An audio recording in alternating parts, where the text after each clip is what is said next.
Comenzamos. Arratsalde-on, ongi etorri, bienvenidos y muchas gracias por estar aquí en la inauguración de estas 11º jornadas de cultura europea. 11º jornadas, 11 años más. Estamos en un año muy bonito para Raíces de Europa, porque estamos celebrando y culminando su 10º aniversario. Este año en este mes va a tener dos eventos de especial entidad. Uno de ellos es las jornadas que hoy inauguramos.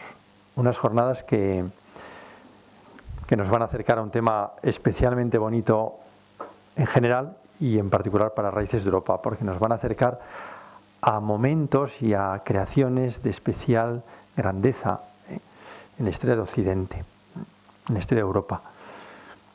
No vamos a estar escuchando enfrentamientos que se han dado tanto en Europa, ¿no?, sino esos grandes hitos o grandes logros de los europeos, con tanta validez en su momento y con tanta validez hoy en día.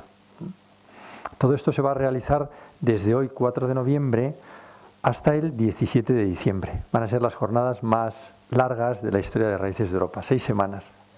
13 sesiones, un montón de ponentes, un montón de temas. Creemos que todos ellos de indudable interés y componentes de gran calidad. Queremos aprender y queremos que todos los que vengan disfruten, también los que nos oigan a través de Internet. Os decía que en este 10º aniversario de Raíces de Europa, que culmina y que está a punto de terminar, de hecho el 17 de noviembre se cumplirán realmente se cierra el 10º aniversario, aunque se va a prolongar hasta el final de este año. Y en este mes pues van a tener lugar dos eventos muy extraordinarios. Os decía, estas jornadas, por la entidad de lo que ya os he comentado, y también otro hecho muy bonito también, que pues ya os hacemos partícipes, ¿no?, que va a ser el 27 de noviembre, va a tener lugar un acontecimiento precioso para la historia de Raíces de Europa y para la historia de Vitoria, porque se va a conceder el premio Raíces de Europa en su 10º aniversario a dos grandes creadores, a dos grandes personajes de la alta cultura, de la cultura.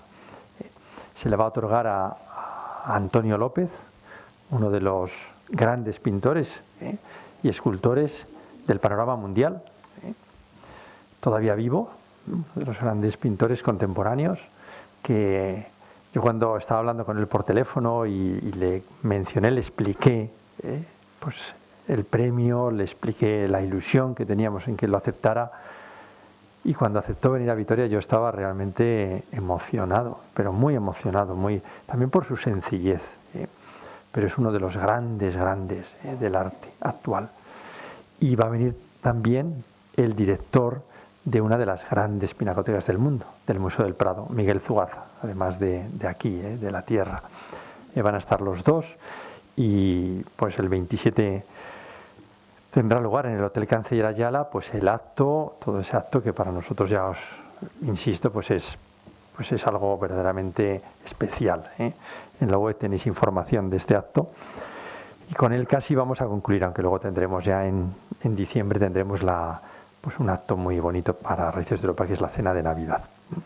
Pero en estos tres grandes eventos, hoy comenzamos uno que sin duda, por su entidad, por su magnitud, por su duración, es del todo especial, que son estas jornadas. Y las vamos a inaugurar con un tema de muchísima importancia. Uno de los temas capitales para cualquier sociedad, para que mejore, para que funcione, es la educación. Veo maestras, seguro que hay aquí. La educación es para la mejora de un pueblo, para el funcionamiento de un pueblo, es lo prioritario. Hay temas que son muy importantes, la sanidad, hay decisiones políticas, por supuesto, pero la educación es lo más importante. Me parece a mí una educación que se recibe en la familia, que se recibe pues en la escuela, se recibe en la universidad. En la historia de Europa, hace 2500 años, se produjeron una serie de hechos que dieron lugar a una nueva visión de la educación y tuvieron lugar en Grecia. Y vamos a intentar conocerlo y vamos a intentar también aprender para ver hoy en día cómo nuestra educación, de la que mucho se habla, puede mejorar. Junto a la educación, otro hecho también de enorme trascendencia para Europa y para el mundo fue la aparición de la razón, que tiene lugar también en Grecia. Importantísimo, importantísimo capítulo de la historia de la humanidad. Pues estos dos grandes hitos, estos dos grandes hechos los vamos a tratar hoy. Y para hablar de ellos, contamos con nosotros a una persona que lo va a hacer, que lo puede hacer y lo va a hacer sin duda fenomenal. Es Manuel Cruz Ortiz de Landázuri. Manuel estuvo con nosotros el año pasado, aunque no aquí en esta sede, sino en la Casa de la Cultura. Él es profesor de Historia de la Filosofía Antigua en la Universidad de Navarra. Se ha formado en grandes universidades europeas, ha trabajado en la Universidad de Roma, en la Universidad de Bonn, en la Universidad de Viena, ahora está en un proyecto también con la Universidad de Frankfurt. Se dedica a la enseñanza de la filosofía, al estudio de la filosofía, al estudio de la filosofía antigua, a la educación, a la razón, de un modo teórico y de un modo práctico. Ha pensado, ha leído, ha disertado sobre estos argumentos en numerosas ocasiones y muchos años. Ya disfrutamos con él hace unos meses en la Casa de la Cultura. Hoy pues queremos disfrutar aquí en el aula Luis de Ajuria.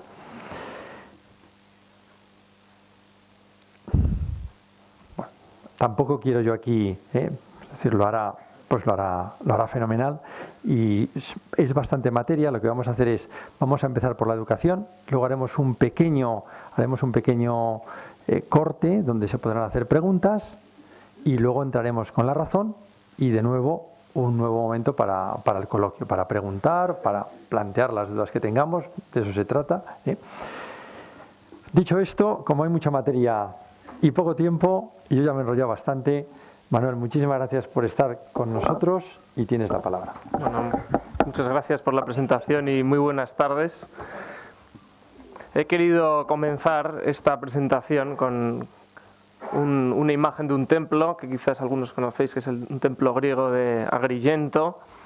Y quería comenzar, aunque vaya a hablar sobre la educación, con la imagen de un templo griego, porque me parece que a la hora de acercarnos a la cultura griega, y en este caso también a la pregunta por cómo es la educación en Grecia, viene muy bien la imagen de un templo griego.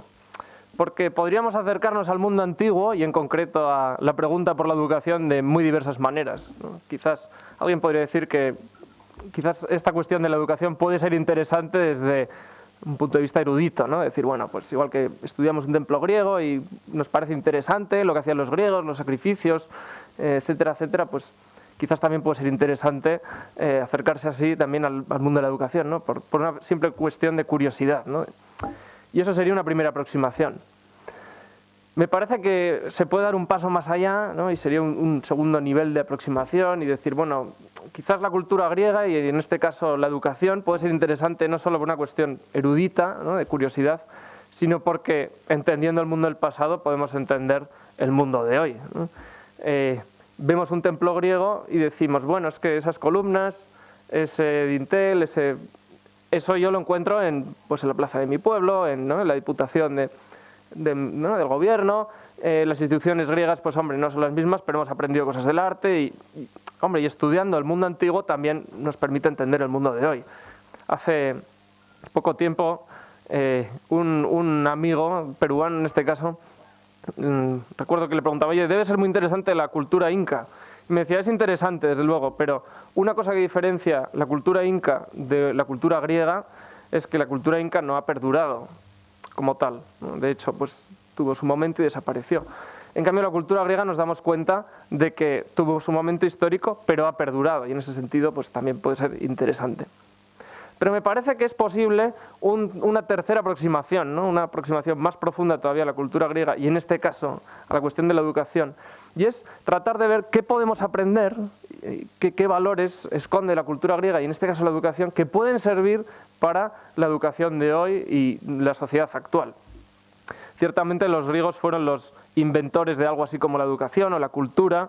Ha habido mucha evolución a lo largo de los siglos, pero a la vez, rastreando y adentrándonos, podemos aprender muchas cosas y sobre todo cuestionarnos si quizás algunos de esos principios o esos valores primogenios de la educación no los hemos podido perder o podríamos replanteárnoslos, sobre todo de cara a tener y construir una sociedad mejor.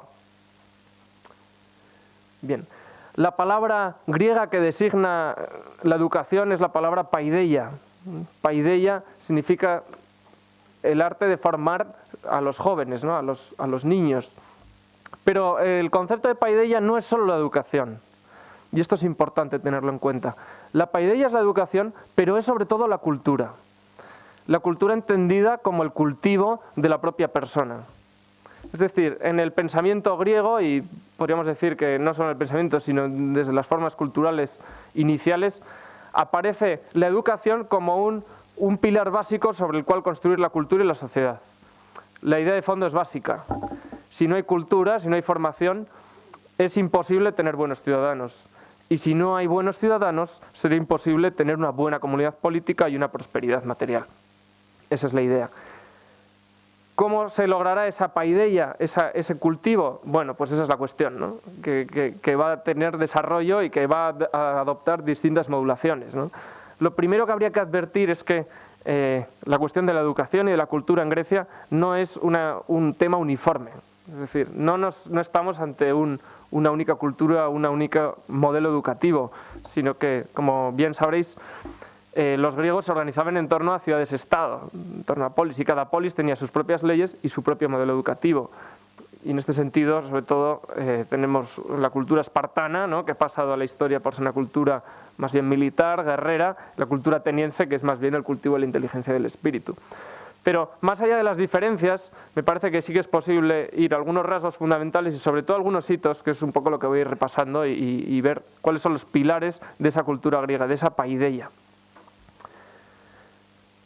Hay quien dice que quizás sea el alfabeto vocálico aquello que le dio al pueblo griego un instrumento adecuado, en primer lugar para hacer literatura, en segundo lugar para hacer historia y dejar plasmada su propia historia, y en tercer lugar para crear una auténtica cultura que perviviera a lo largo de los siglos. Yo no voy a entrar en esta cuestión, pero es evidente que el hecho de tener un alfabeto vocálico, ¿no? y el poder transmitir la cultura mediante la escritura es lo que le va a dar al pueblo griego una cierta solidez y un cierto fundamento a lo largo de su historia, cosa que no encontramos en otros pueblos, ¿no? Si uno piensa, pues los pueblos de alrededor, los persas, pues apenas hay testimonios, sí, hay testimonios escritos, pero el hecho de tener un alfabeto vocálico es lo que de alguna manera les da fundamento. Y este alfabeto lo que va a permitir, sobre todo, es una transmisión de la cultura a través de la literatura. Y aquí está el primer fundamento de la educación en Grecia. Es decir, nos damos cuenta, y si aquí hay maestros, pues seguro que es una experiencia que habrán tenido, que la mejor manera de transmitir un conocimiento normalmente no es únicamente mediante la exposición teórica, porque es muy arduo. La mejor manera normalmente suele ser mediante el relato. Y esto es algo que se ha visto siempre en la historia de la humanidad, cómo aprendemos mediante relatos, y es algo que también van a hacer los griegos. ¿Por qué el relato? Porque en el relato encontramos ejemplos gráficos y modelos de virtud y de conducta para nuestra propia vida. Todo pueblo siempre se constituye alrededor de un relato, ¿no? Pensamos, por ejemplo, en España, pues el poema de Mío Cid, de alguna manera el primer testimonio, y es un relato de una gesta épica, ¿no? O pensamos en Inglaterra, el rey Arturo, o si pensamos en Alemania, el anillo de los Nibelungos, si uno va repasando la historia de los pueblos, normalmente cuando surge un pueblo, surge una cultura y suele haber un relato, porque en el relato es donde, de alguna manera, nos explicamos a nosotros mismos y decimos nosotros quiénes somos y cuáles son los valores de nuestra cultura. También la Biblia es un relato, ¿no? y de alguna manera aquello que permitía al pueblo judío explicarse a sí mismo cuál era su papel en la historia y cuáles eran sus valores fundamentales, ¿no? Y lo hacían a base de historias y relatos que se iban transmitiendo de generación en generación. Esto también ocurre en el pueblo griego. El pueblo griego tiene sus propios relatos. Esos relatos al principio se transmitían de manera oral, pero poco a poco, mediante la escritura, van a ser transmitidas también de manera escrita. Y no solo eso, sino que esos relatos van a ser la base y el pilar de la educación. Es decir, lo que hacen los niños griegos, cuando se les quiere educar, es aprender una serie de relatos. Y esos relatos son la Ilíada y la Odisea, ¿no?, que fueron escritos por Homero.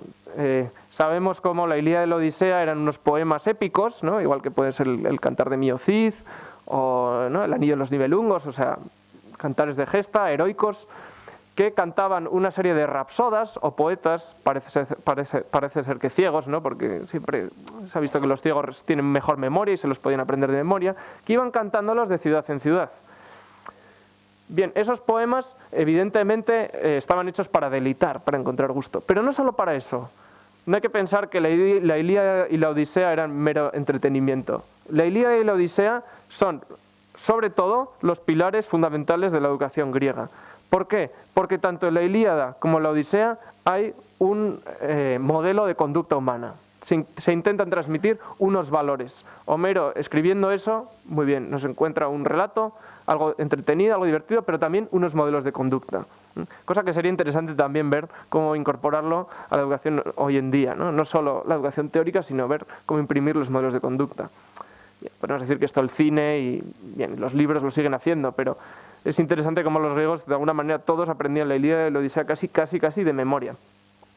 La Ilíada, voy a resumirlo un poco, ¿no?, pero el ideal que se quiere transmitir es sobre todo el ideal guerrero, es la historia de la cólera de Aquiles, ¿no? Aquiles, que era ese héroe, ¿no?, que había ido a la guerra de Troya y se enfrenta con Héctor, ¿no?, que Héctor es un troyano y entonces, bueno, como siempre en la guerra de Troya y en el mundo griego, pues de alguna manera los seres humanos están sujetos a la ira de los dioses. Entonces, pues Aquiles le apoya a Atenea y a Héctor le apoya Apolo, y entonces pues están enfrentados y de alguna manera están inmersos en esa rueda de la fortuna.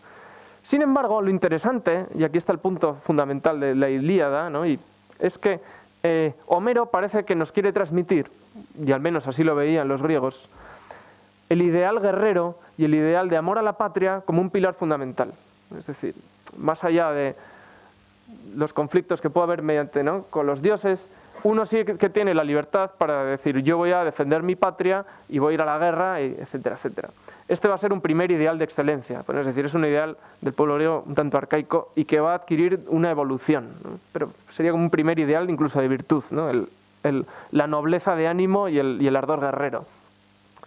Bien, aquí tenemos la célebre imagen, ¿no?, de Aquiles cuando ha vencido a Héctor y entonces lo pasea alrededor de Troya como para burlarse de los troyanos, ¿no? Ha vencido al héroe troyano y bien, lo que pasa es que el final de la historia es que los dioses no le perdonan a Aquiles su ibris, su soberbia. Es decir, muy bien, habrás matado a Héctor, pero no puedes humillarle al enemigo.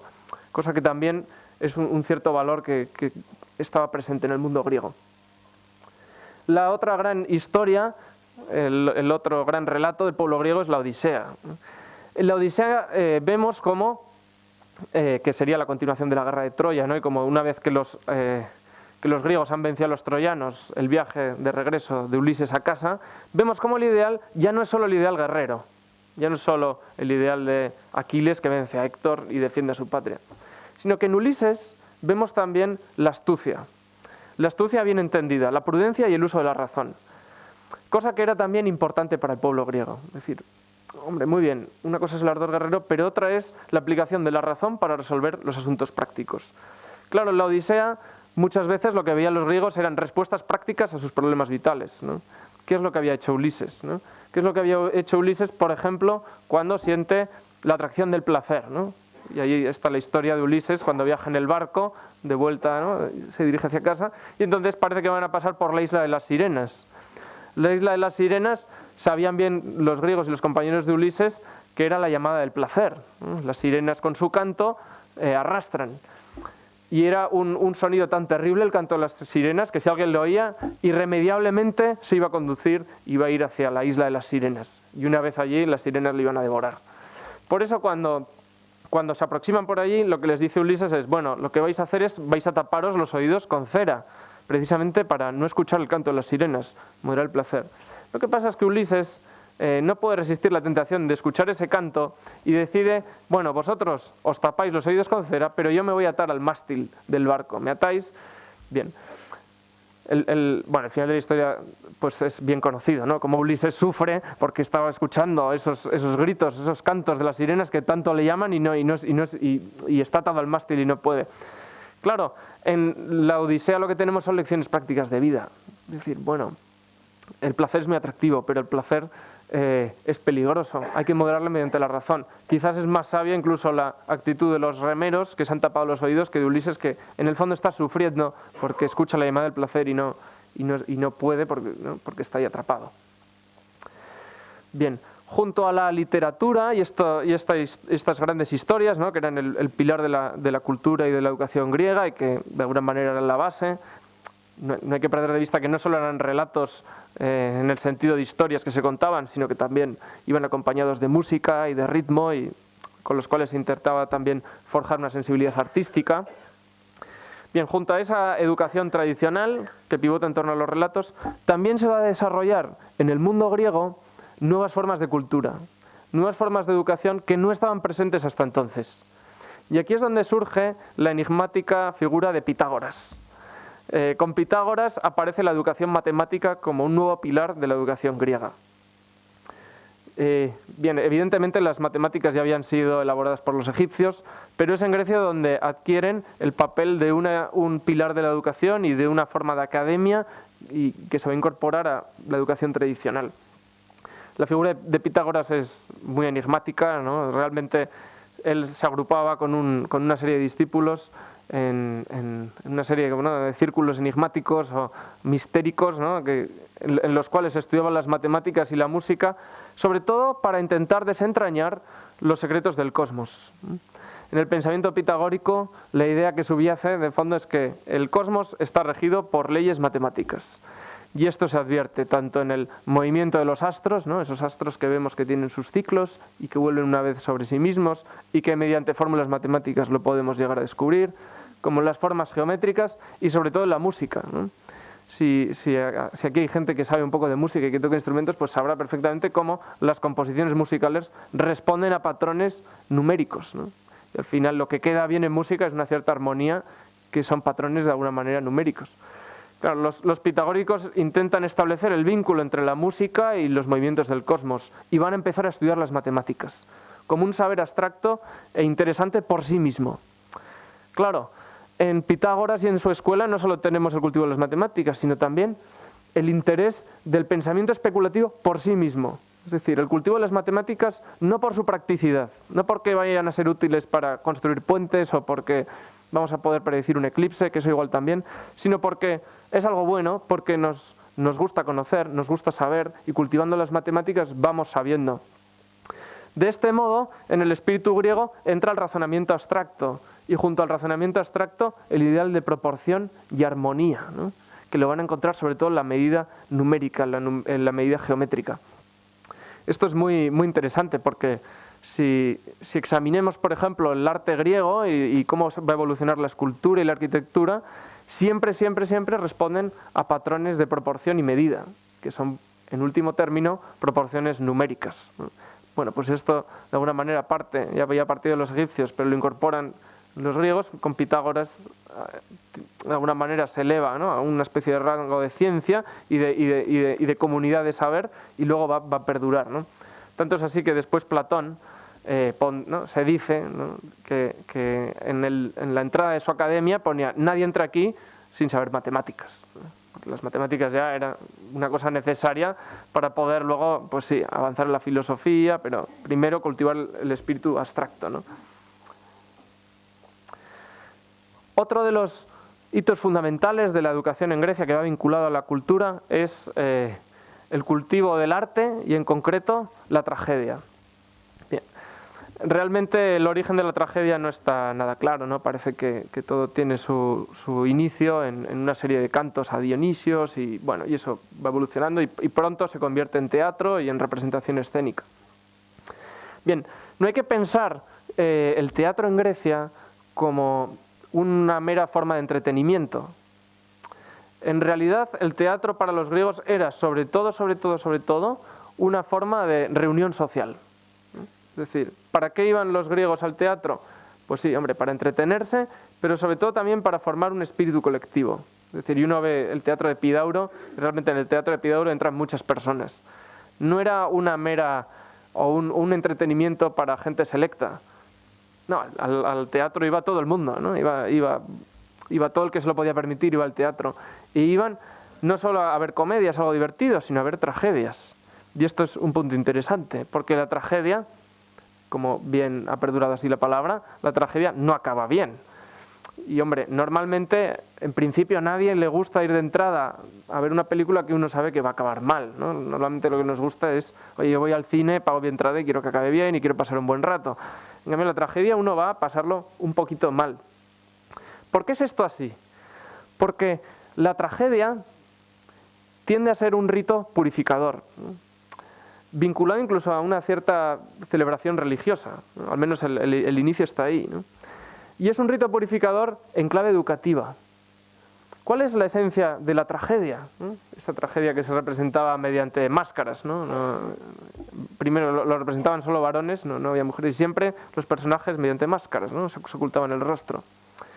La esencia de la tragedia, como lo dice Aristóteles, es la purgación de las emociones. Claro, esto es diríamos que es otro de los pilares de la educación en Grecia. Hemos hablado del relato, ¿no? La necesidad de encontrar modelos en los relatos. Un paso más allá sería la educación de los propios sentimientos. Y esos sentimientos no son únicamente sentimientos individuales, sino que son sentimientos sociales. Por eso todo el mundo tiene que ir a la tragedia a educar sus sentimientos. En concreto, ¿qué tipo de sentimientos? Y dirá Aristóteles, los sentimientos de compasión y temor, sobre todo, contemplando el dolor, ¿no? La experiencia del dolor. Escribía Charles de Gaulle en uno de sus diarios, ¿no? Al inicio de sus diarios, una frase en griego que traduzco, y la traducción sería algo así como: nuestros dolores son nuestras lecciones, ¿no? Donde realmente aprendemos es en el dolor, ¿no? Y esto posiblemente los que tengan experiencia de la vida pues lo sepan, ¿no? Uno realmente aprende cuando de alguna manera experimenta el sufrimiento, ¿no? Claro, experimentar el sufrimiento en primera persona no es lo más deseable. Por eso en la tragedia lo que se aprende es a experimentar el propio sufrimiento, pero viéndolo representado. Y ante esa representación del dolor, desencadenar los sentimientos adecuados.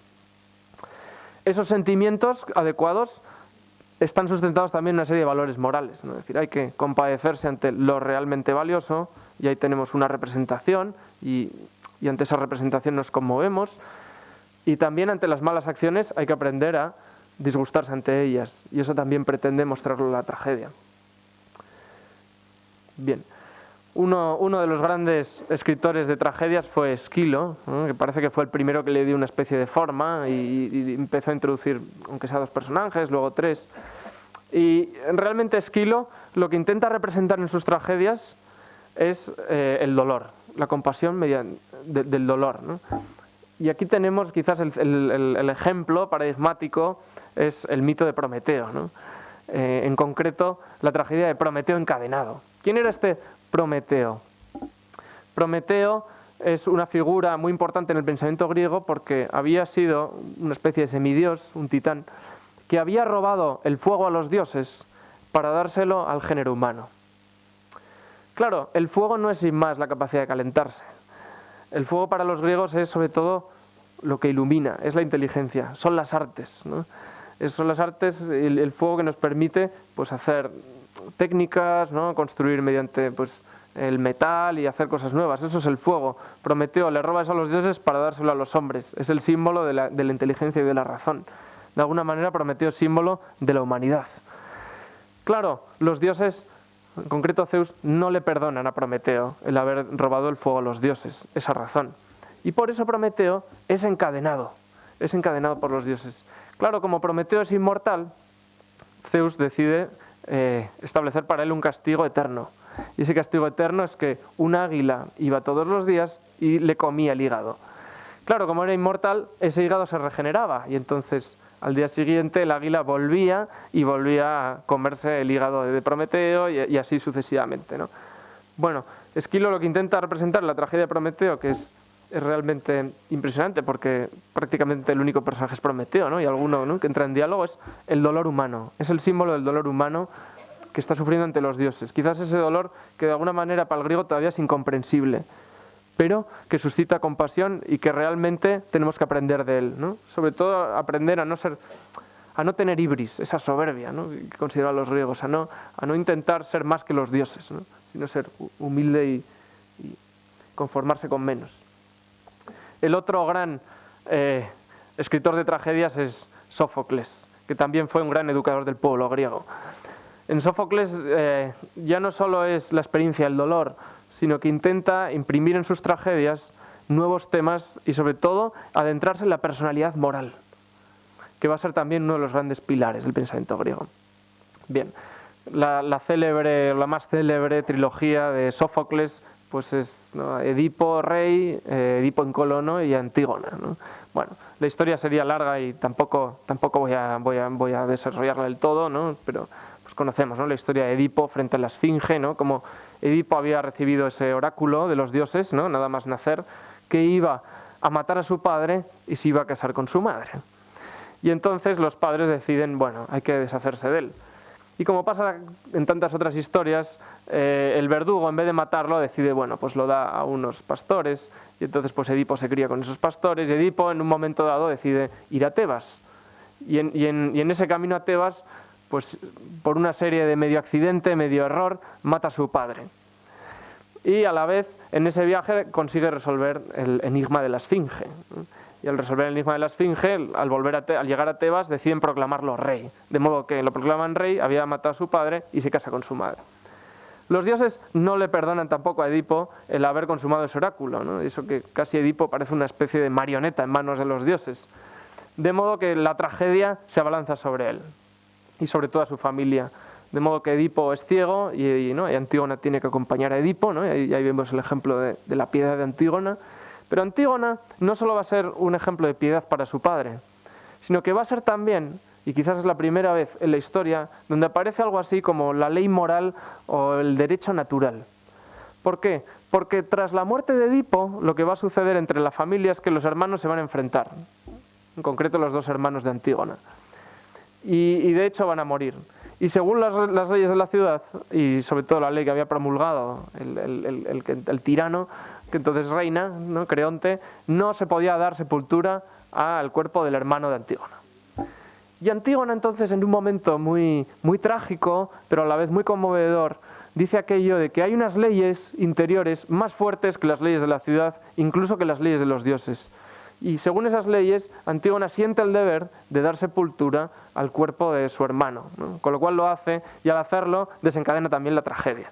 Pero bueno, parece que Sófocles lo que nos quiere enseñar es que hay una ley interna en nosotros que tenemos que cumplir más allá de lo que los oráculos o la tragedia que se nos pueda avecinar. Realmente la tragedia fue un momento en la educación de Grecia importante, porque mediante la tragedia de alguna manera se recupera ese espíritu del relato, pero va más allá. Mediante la representación se aprende del dolor y se aprende a suscitar los adecuados sentimientos morales, ¿no? Bien. Realmente el punto quizás de inflexión en la educación en Grecia sea el ideal de armonía y proporción, ¿no? Ese ideal de armonía y proporción que vemos que ya aparecía, ¿no?, desde muy temprano, con Pitágoras y la matemática recibe su desarrollo, pero realmente va a ser hacia el siglo V donde recibe un impulso definitivo. Es de alguna manera en esa Atenas, ¿no?, de monumentos, ¿no?, de la Acrópolis, del arte de las tragedias, de la escultura de, Policleto, etcétera, donde vemos ese ideal de armonía y proporción. Un ideal de armonía y proporción que en el fondo es el ideal de la razón, ¿no? La razón tiene que descubrir la armonía y proporción.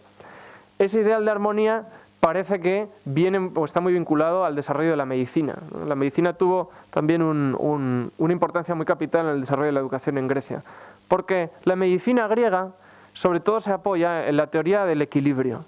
El equilibrio entre los 4 elementos, ¿no? Aquí vemos una tinaja, ¿no?, un médico, ¿no?, que está ahí curando. Y entonces los griegos pensaban que nuestro organismo estaba compuesto de 4 elementos, ¿no? de fuego, aire, tierra y agua. Esos 4 elementos que estarían presentes en todo el cosmos, también tendrían su reflejo en nuestro propio organismo. De modo que la salud del cuerpo sería sobre todo un equilibrio de esos elementos, ¿no? Y la enfermedad sería un desequilibrio. De modo que el médico lo que tiene que encontrar es el fármaco, es el remedio que restablezca el equilibrio, la armonía y la proporción. Este ideal de la medicina, que se aplica sobre todo al cuerpo, va a pasar también al pensamiento y en concreto a la filosofía. Bueno, aquí vemos un doríforo, ¿no? Este ideal de proporción y armonía, ¿no? que va a ir impregnando todo el espíritu griego. Y decía que va a impregnar la filosofía porque de alguna manera ese equilibrio que se busca en el cuerpo, pronto van a aparecer filósofos que lo van a buscar no solo en el cuerpo, sino también en el alma. Es decir, ese equilibrio que nos da la medicina nos lo tiene que dar en el interior la filosofía. Y entonces aparece la filosofía como una nueva forma de cultura y de educación que busca no solo la comprensión teórica de verdades, sino sobre todo establecer un orden y una educación adecuada de los sentimientos, las pasiones y el descubrimiento de la verdad. Bien, ¿por qué aparece la filosofía como modelo educativo? Podemos decir que filosofía había habido pues ya desde el siglo VI, ¿no? Y de hecho hablaré luego un poco sobre esto, ¿no? En la segunda conferencia. Sin embargo, en el siglo V aparece la filosofía sobre todo en Atenas como una reacción frente a otro modelo educativo. Y ese modelo educativo era el modelo de los sofistas. ¿Qué había sucedido en Atenas? Atenas, después de la guerra contra los persas, es una ciudad que se siente libre. Y en esa ciudad libre hay a la vez un sentimiento por parte de muchos ciudadanos, sobre todo los ciudadanos considerados como tales, ¿no? Sabemos que las polis pues, están compuestas, ¿no? de esclavos, pero bueno, a la vez había ciudadanos de pleno derecho, y esos ciudadanos sienten la necesidad de participar en el poder político. De modo que se va a dar un cambio muy importante en la estructura de la polis, ¿no? de esa ciudad-estado. Ahora todos van a participar del poder. Claro, si todos participan del poder, ¿cuál va a ser la clave ahora para acceder al poder y para crear una buena sociedad? Pues la clave va a ser la educación. Si yo soy un ciudadano adinerado y quiero que mi hijo el día de mañana ocupe puestos de honor, lo que hago es buscarle un maestro. Y de este modo van a aparecer los primeros maestros como tales del pueblo griego, es decir, maestros que van a cobrar por sus honorarios, ¿no? Y de este modo la educación va a ocupar un puesto central y privilegiado en la cultura griega. Esos primeros maestros son los llamados sofistas, que son los maestros de retórica, ¿no? Aquí tenemos el discurso de Pericles, ¿no? Representado aquí. Claro, en la Atenas de Pericles lo que se pone de moda sobre todo es el uso de la palabra. Si yo quiero que me vaya bien en la vida, si quiero manejarme los asuntos políticos, económicos de la polis, lo que tengo que hacer es usar bien la palabra y poder convencer. Los sofistas, ¿qué van a enseñar? Van a enseñar precisamente el arte de convencer. De modo que a la vez que ejercen este nuevo tipo de educación, van a imprimir también un nuevo modelo de virtud y de excelencia. Fijaros que hemos dicho que en la Ilíada el valor fundamental o la virtud era el valor guerrero. En la Odisea el valor fundamental es la prudencia, ¿no? Frente a, sobre todo, una prudencia práctica para resolver los aspectos de la vida. Podemos decir, el amor a la patria de Ulises. En la tragedia eso también tiene que ver con la virtud, tiene también que ver con cómo soportamos el sufrimiento. Sin embargo, los sofistas van a idear un nuevo modelo de excelencia. Y la excelencia va a ser sobre todo el honor público, el honor político, un nuevo modelo de excelencia. Claro, ese modelo de excelencia se usa se llega mediante el uso de la palabra. De este modo los sofistas pronto se van a convertir sobre todo en maestros de cómo manipular las palabras. Es decir, lo importante no es la verdad, lo importante no es una excelencia radicada en unos valores, en unos bienes objetivos, lo importante es que me vaya bien en la vida. Lo importante es que la polis me rinda honores y yo para eso lo que tengo que hacer es convencer, usar la persuasión, sobre todo para mi propio éxito. Y aquí van a surgir esos célebres sofistas, ¿no? Como Gorgias o Protágoras, que tienen esas frases tan famosas, ¿no? Protágoras dice, el hombre es la medida de todas las cosas, ¿no? Luego se hará famosa en el Renacimiento cuando Protágoras dice que el hombre es la medida de todas las cosas, lo que quiere expresar sobre todo, es que lo que importa es mi punto de vista individual. Yo soy la medida, no la virtud o el bien objetivo.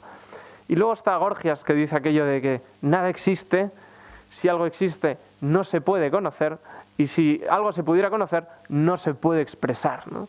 De modo que donde se sitúa Gorgias es sobre todo en un relativismo total, ¿no? No podemos conocer nada y por lo tanto lo que hay que hacer es usar la palabra para mi propia conveniencia. Sin embargo, la historia no acaba aquí. Frente a los sofistas va a aparecer un nuevo modelo de educación, y ese nuevo modelo de educación es la filosofía. En concreto, Sócrates, ¿no? Sócrates es la reacción frente a la educación sofista, ¿no? Frente a la educación que solo postula el éxito y la manipulación de las palabras, Sócrates va a decir: un momento, es que quizás es posible, mediante el razonamiento, llegar a la verdad.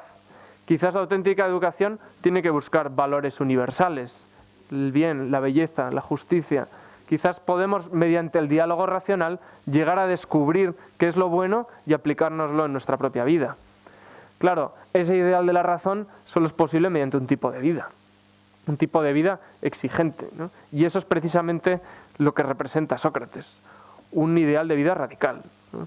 Sócrates, pues sabemos que era un tipo que no estaba interesado en los asuntos políticos, se rodeaba de una serie de jóvenes, ¿no? que le preguntaban. Bueno, como luego hablar un poco de Sócrates, tampoco voy ahora a desarrollarlo mucho, pero claro, el mensaje radical de Sócrates es que la educación no puede ser sin más el uso de la palabra.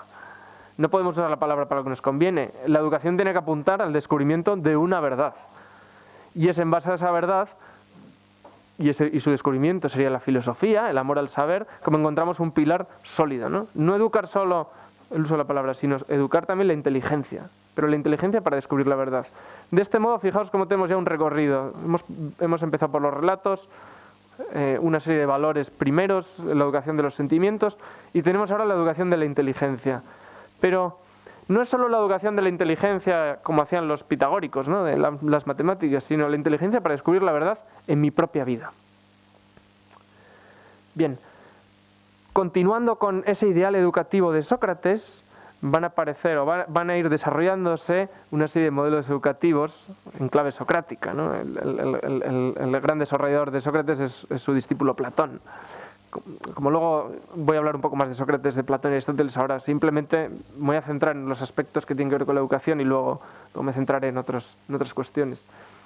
Claro, Platón comparte el ideal educativo de Sócrates. Hay que cultivar la filosofía, cultivar la verdad, y ese cultivo de la verdad radica sobre todo en el cultivo de una serie de virtudes interiores.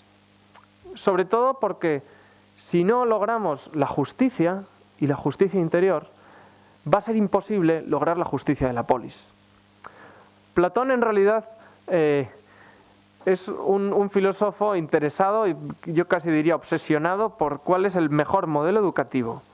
A veces no se presenta a Platón como un pensador eminentemente especulativo, que también lo era, pero el interés es decir, bueno, vamos a dar con un modelo educativo que pueda hacer frente al relativismo de los sofistas y que esté radicado en unos valores perennes, ¿no? La belleza, el bien y la justicia.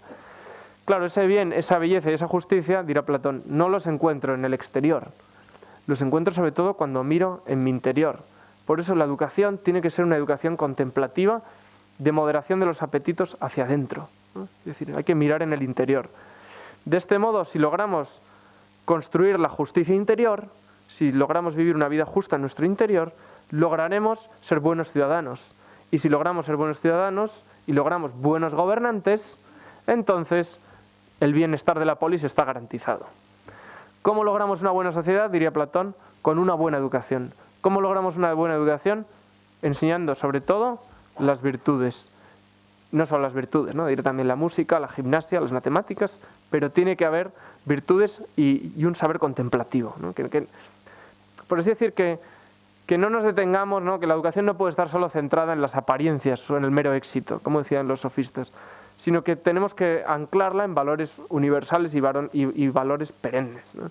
De modo que logremos esa armonía que vemos en el arte, ¿no? Y en la escultura, que es lo que está viendo Platón, plasmarlo en nuestro interior, ¿no? Que haya una armonía interior.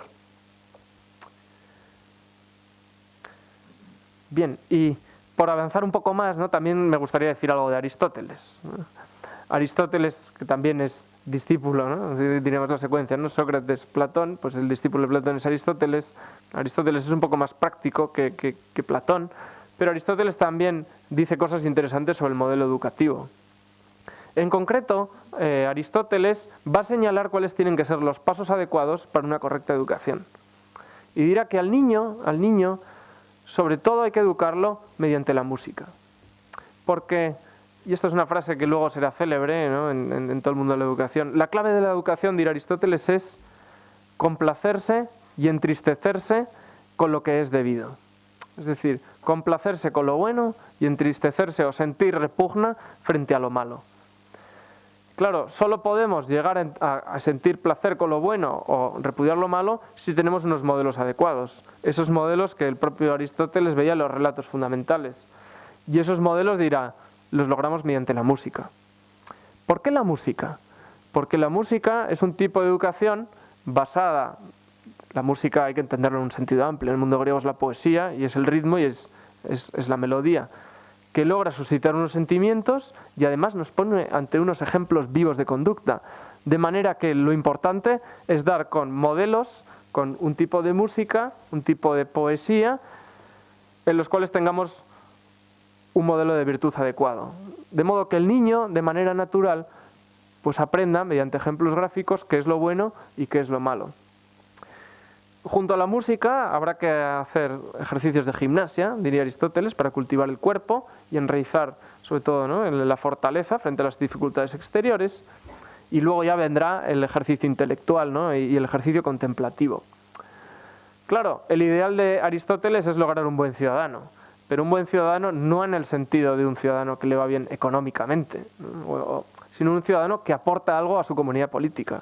Que es capaz de regir bien el destino del pueblo y, por lo tanto, si él lo rige bien, el destino del pueblo, toda la comunidad política, la comunidad social, se verá beneficiada.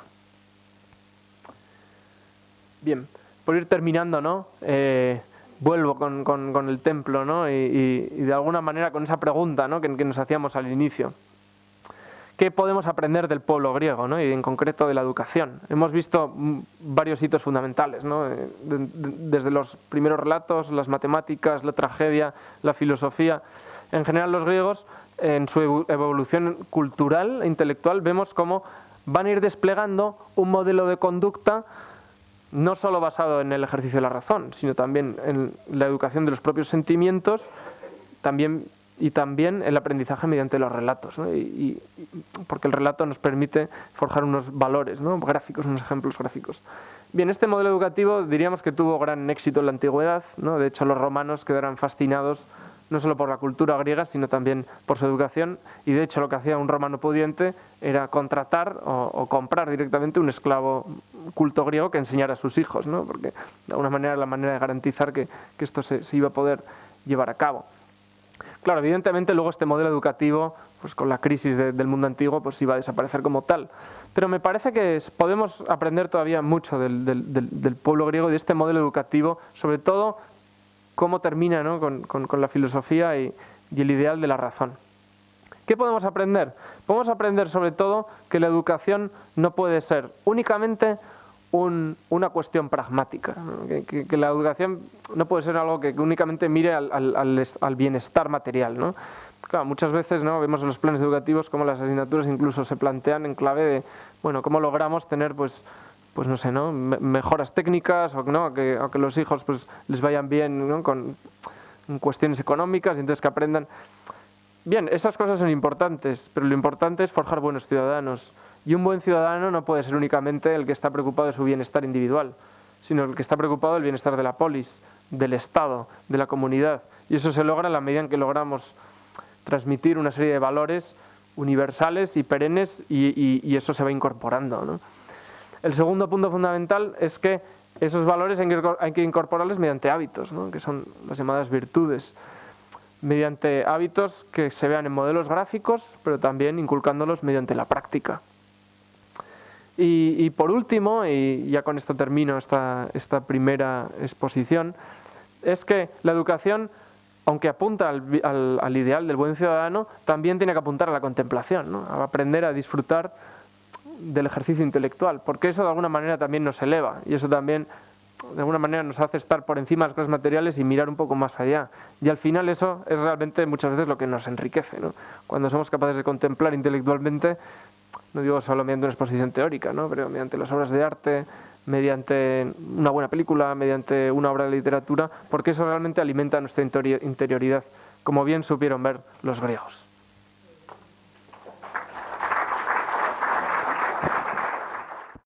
Han salido muchas cosas y veo también protagonistas de la educación, estáis aquí, pues os animo a romper el hielo y a aportar también, ¿no? A preguntar también, a ver qué podemos hacer para que nuestra vida y nuestra sociedad pues también mejore, ¿no? Aquí, a ver quién se lanza aquí a hacer alguna pregunta. Si no, yo haré alguna.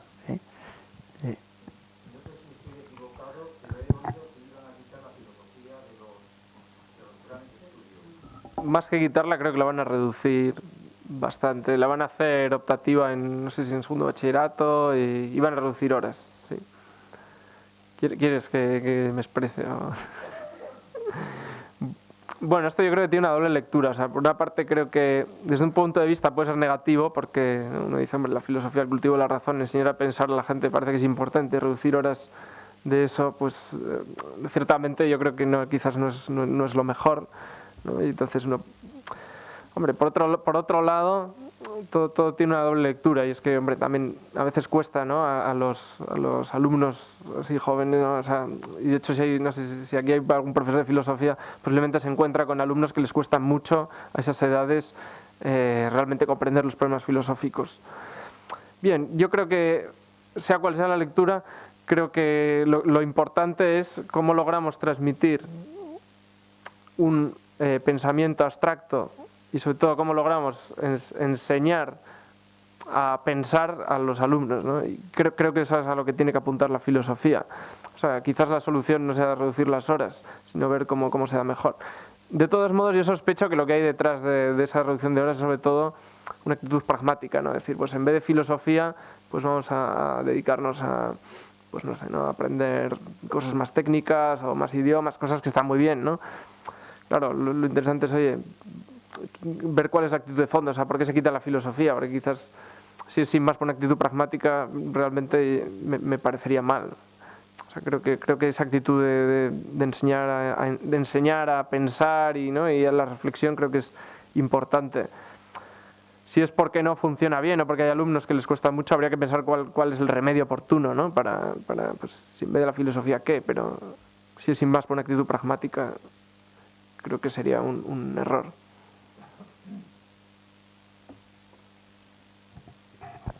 Muy bien, a ver alguna. Ahí. Adelante, Jesús.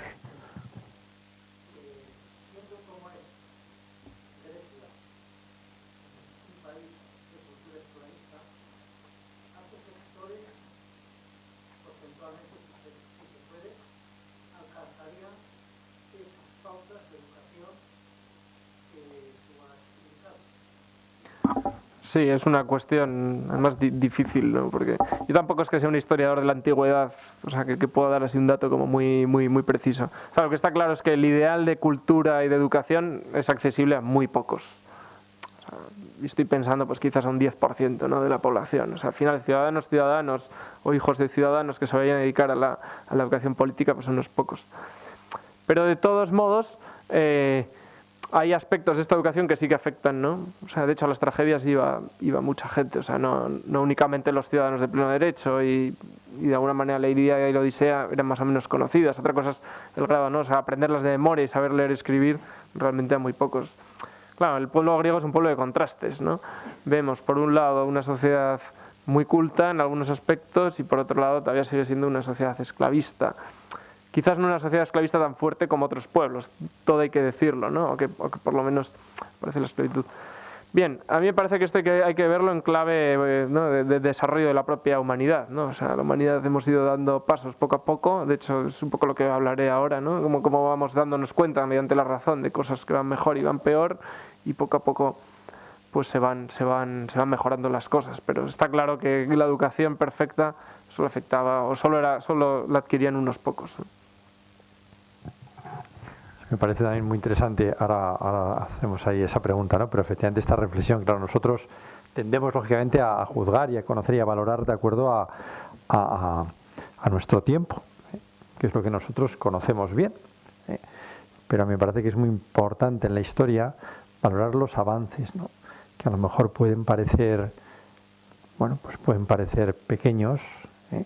Pero que son realmente tremendos, ¿eh? Y efectivamente, pues claro, lo que has comentado tú, ¿no? Pues estamos hace 2500 años, ¿no? En sociedades que son todas esclavistas, somos todas ellas, ¿no? La cuestión están en medio de esas sociedades, esas subidas de nivel, ¿no? Y luego efectivamente su permanencia, ¿no? Y lo que han aportado. Adelante con tu pregunta.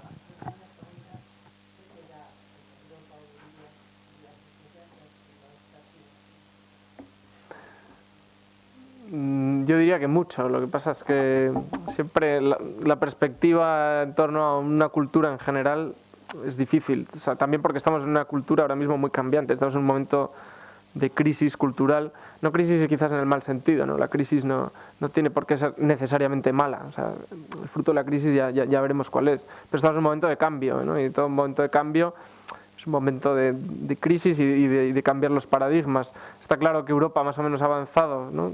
Tenemos la cultura griega, luego pues la Edad Media, luego el Renacimiento, el racionalismo, etcétera, etcétera, y ahora estamos en un momento de cambio, ¿no? Entonces vienen nuevas culturas, nos reorientamos también hacia nuevos valores. Entonces, claro, la pregunta es cuáles son los nuevos valores. O sea, decir cultura en el fondo, decir educación, decir cultura es decir valores. ¿Qué valores son los que sustentan a un pueblo? En el caso del pueblo griego, pues ya los hemos ido viendo, ¿no? Cómo van evolucionando esos valores, pero son unos valores. Claro, el asunto es cuáles son los valores que van a sustentar la cultura actual y en la cultura del futuro, ¿no? Si es más un valor de mera tolerancia hacia todo y de cierto relativismo, o si realmente vamos a intentar construir una cultura radicada en el bien, la belleza, la justicia, etcétera. Habría que decir que Europa ha conseguido, yo creo, realizar algunos de los ideales, ¿no? De la cultura griega, ¿no? Y diríamos, hombre, yo creo que el mundo en el que vivimos quizás es un mundo más, al menos la Europa en la que vivimos es una Europa más pacífica. Yo creo que hay más justicia ahora, ¿no? Lo que decíamos de la esclavitud ahora que hace 2500 años. Creo que los bienes materiales más o menos están repartidos. Creo que el ideal de saber ha sido alcanzado por muchos. Pero bueno, a la vez hay deficiencias, ¿no? Creo que lo importante es saber cuáles son los valores y el modelo al que hay que aspirar. Y me parece que ese modelo tiene que estar sustentado en valores fundamentales y objetivos, ¿no? Pues el bien, la belleza, la justicia, el bienestar común, ¿no? La teoría de la cueva, he oído alguna vez, pero... Es que luego voy a hablar luego de la cueva. Por eso igual esperamos un poco y sí. Y lo tratamos ahí en el contexto completo, sí. ¿No? Vamos a ver, son ahora las 8:06. Entonces, como luego también va a haber posibilidad de hacer más preguntas, pues si os parece, nos lanzamos a la segunda parte de esta primera sesión, nos lanzamos a la razón. Pues nada, Manuel, tienes ahí, continúas con la palabra.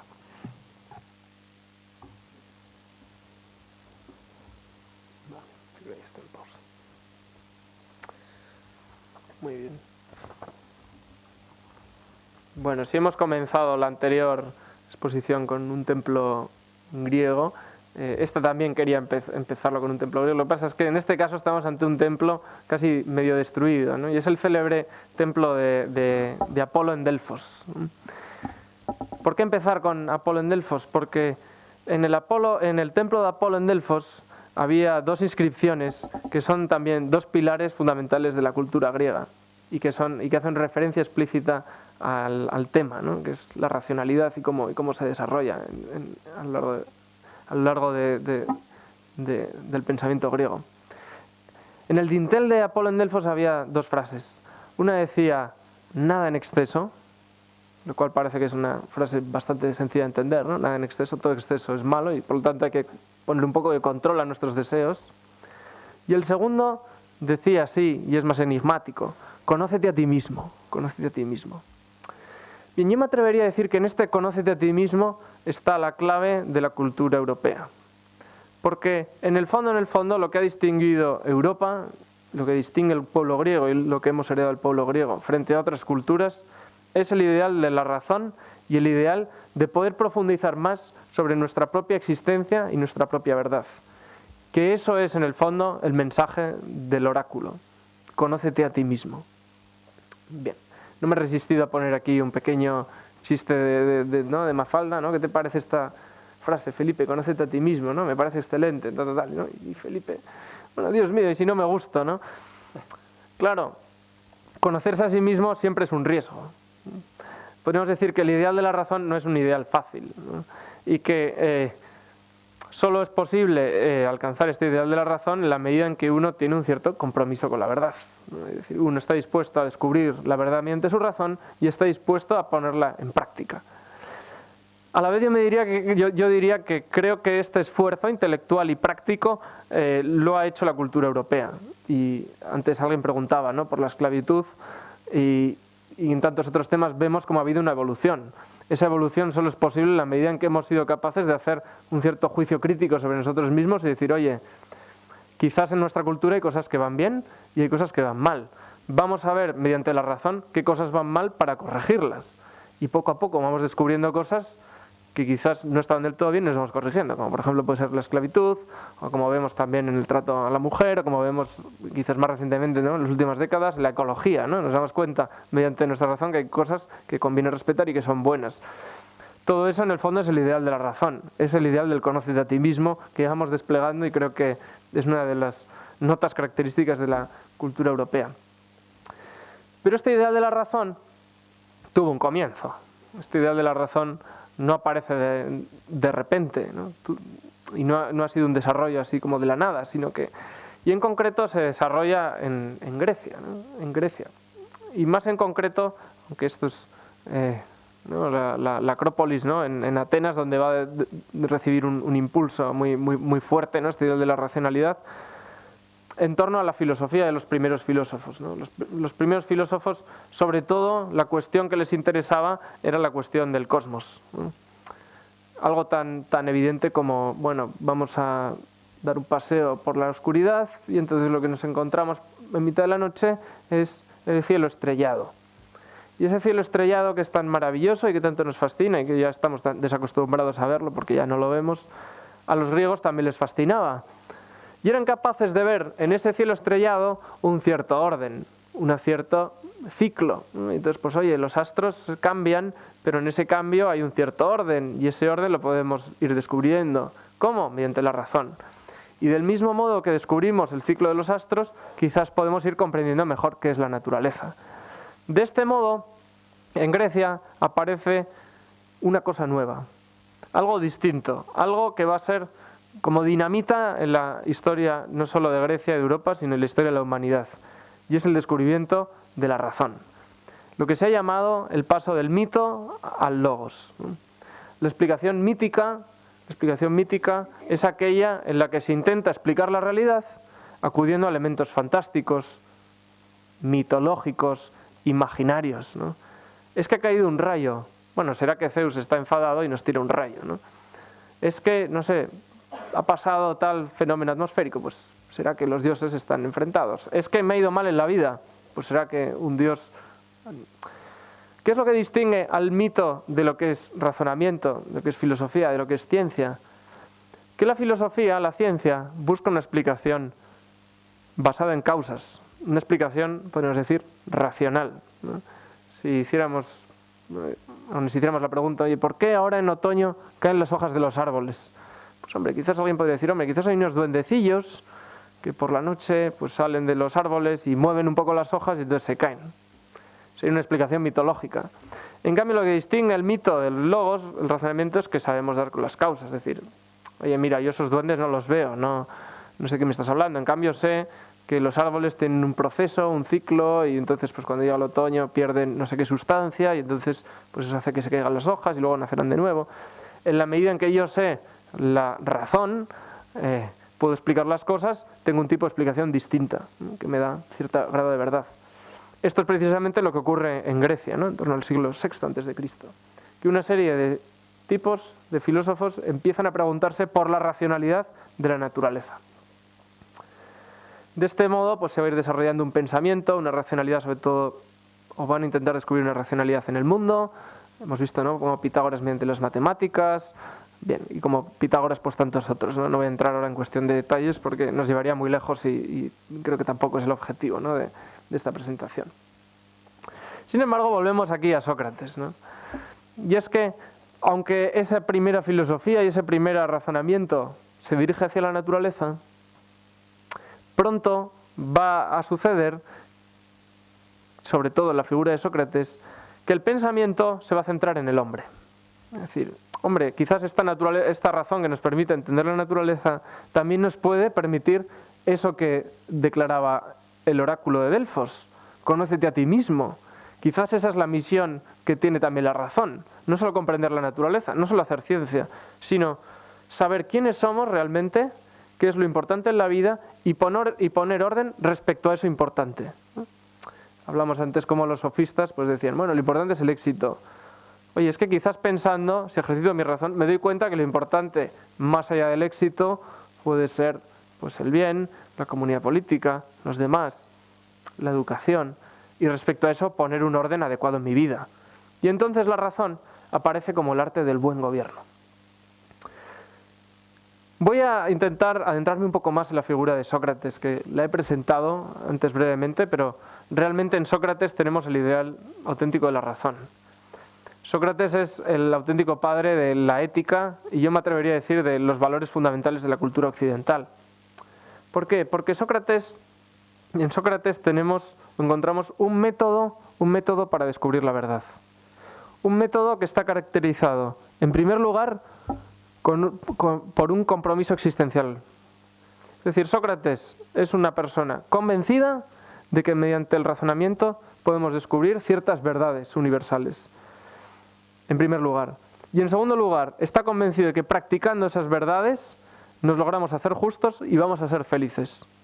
De modo que Sócrates sitúa la razón como ideal de vida vinculado a la justicia y a la propia felicidad. Si quiero ser feliz, tengo que obrar la justicia. De ahí su célebre frase, más vale padecer la injusticia que cometerla. Una frase que es fuerte, como veremos ahora.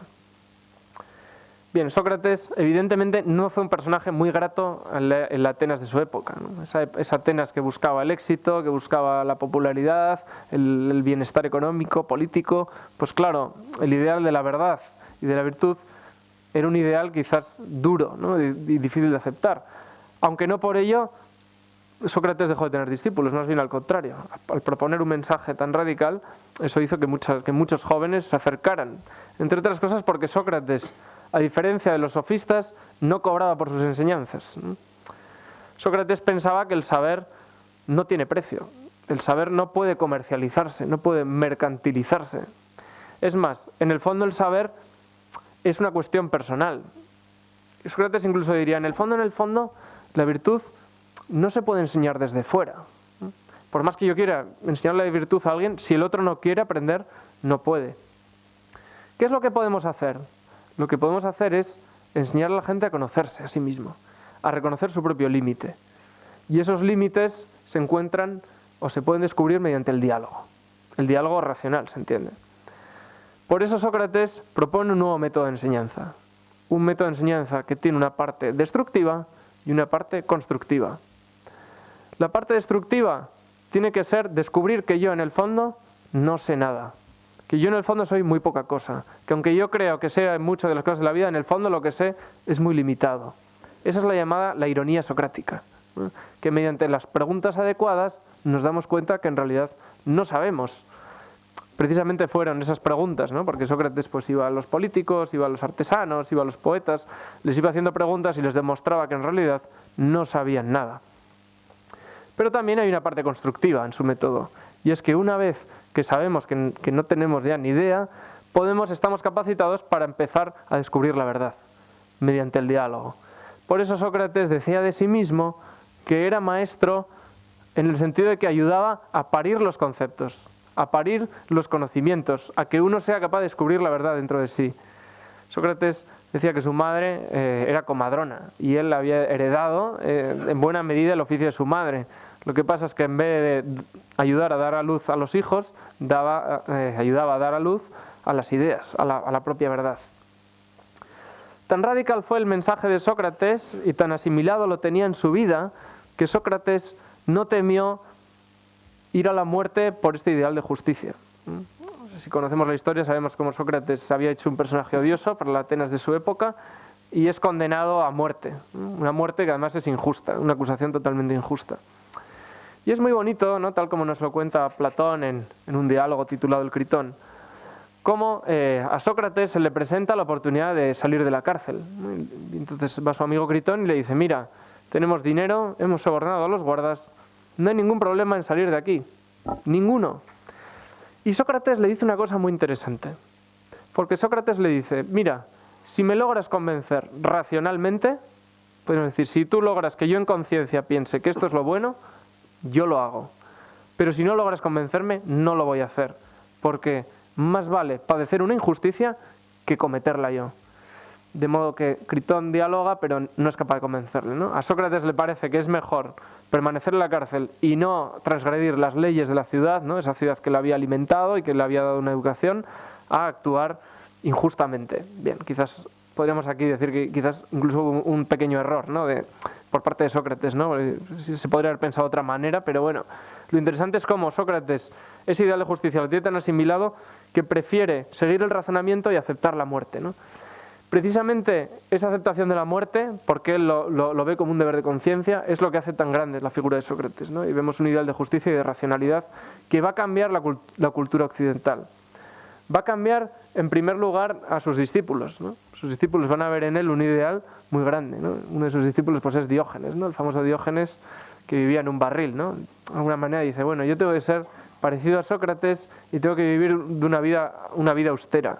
Esa vida austera tiene que ser, vivir con lo imprescindible. De modo que Diógenes se marchó fuera de la ciudad, porque le parecía que la ciudad no era el espacio oportuno, ¿no?, sino que tenía que vivir en la naturaleza, y decidió con un tipo de vida austera, ¿no?, porque lo vio en el ideal socrático. Y vivía en un tonel, ¿no? Es la célebre imagen, ¿no?, con la que ha perdurado Diógenes. Bien, pero también tenemos la postura de Platón, ¿no? Platón no es un pensador que se vaya a vivir fuera de la ciudad, sino que está interesado en el bienestar de la polis, ¿no?, el bienestar de la ciudad. Claro, tan radical fue la persona de Sócrates para Platón que Platón cambia de vida. Platón está interesado en realidad por la política y por la escritura de tragedias, ¿no? Hay en una especie de biografía, lo que pasa es que un tanto legendaria, uno realmente no puede saber qué creerse de este tipo de biografías, pero nos cuentan cómo Platón iba camino del teatro, ¿no? Había escrito una tragedia y quería enseñársela a sus amigos, y entonces se topó con Sócrates a mitad de camino y quedó tan fascinado con la figura de Sócrates que decidió quemar sus escritos y dedicarse ya exclusivamente a la filosofía y al ideal de la razón. Platón va a tomar este ideal de la justicia, de la razón, pero va a tratar de ampliarlo. Platón siempre se le ha representado como un pensador más bien idealista, ¿no? Y es que va a tratar de fundamentar la justicia en valores ideales, ¿no? Y va a tratar de mirar a lo perenne, a lo estable, a lo universal. En el fondo, y aquí enlazo, ¿no?, con el famoso mito de la caverna, Platón se da cuenta de que en nuestra vida hay dos opciones. Tenemos la opción de vivir mirando a lo que es aparente, a lo que es accesorio, a lo que no tiene una importancia real, ¿no? E incluso en esta imagen, ¿no?, que es una adaptación casi contemporánea al mito de la caverna, vendría representado por una serie de prisioneros, ¿no?, que están mirando imágenes, que no están mirando algo real, ¿no? Y nos cuenta Platón en su mito de la caverna, claro, esos prisioneros siempre han visto esas imágenes desde que son niños y no saben qué es lo realmente real, ¿no? Nuestra situación puede ser como la de unos prisioneros que vivimos inmersos en las apariencias, ¿no? Las apariencias del placer, las apariencias de las opiniones, las apariencias, hoy en día diríamos, ¿no?, aquí pues vemos a uno como con el móvil, de la tele, las modas, y vivir quizás pensando que eso es lo verdaderamente real, cuando en el fondo todo eso es muy accesorio, ¿no? Y y vivir esclavos de las apariencias.